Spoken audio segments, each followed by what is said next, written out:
ആൽക്കഹോളും ഒരുപോലെ തന്നെ ആരോഗ്യത്തിന് അല്ലെങ്കിൽ ഹൃദയത്തിന് പ്രശ്നം ഉണ്ടാക്കുന്ന സാധനമല്ലേ? 2 പെഗ്ഗിൽ കൂടുതൽ ആൽക്കഹോൾ യൂസ് ചെയ്താൽ പ്രഷർ കൂടും, ഹാർട്ടിൻ്റെ ഇടിപ്പിൻ്റെ സ്പീഡ് കൂടും. ക്രോണിക് ആയിട്ട് യൂസ് ചെയ്യുന്ന ആൾക്ക് ഹാർട്ടിൻ്റെ പമ്പിങ് കുറഞ്ഞു വരാൻ സാധ്യതയുണ്ട്.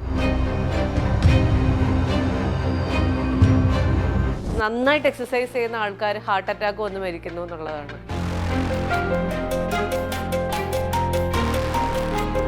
പെട്ടെന്ന് മസിലൊക്കെ ഡെവലപ്പ് ചെയ്യാനുള്ള ഒരു ഉത്സാഹത്തിന് ചെന്ന് കഴിഞ്ഞിട്ട് ഉള്ള ഇതെല്ലാം കൂടി എടുത്തിട്ട് ഹെവി ആയിട്ട് ചെയ്യുകയാണെങ്കിൽ ചിലപ്പോൾ ഒരു ഹാർട്ട് ഫെയിലിയറിലേക്ക് പോകും, കാർഡിയക് അറസ്റ്റ് ഉണ്ടാവും.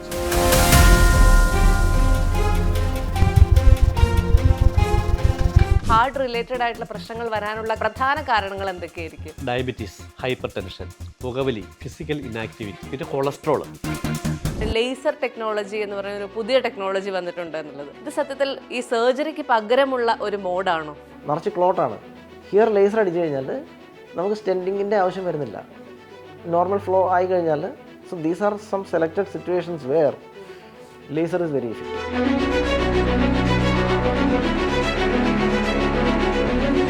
ഇപ്പോൾ കെ എം ചെറിയാനിൽ ലേസർ ഉണ്ട് അല്ലേ? അത് ഇപ്പം നമ്മൾ ആ ഫെസിലിറ്റി അക്വയർ ചെയ്തിട്ടുണ്ട്.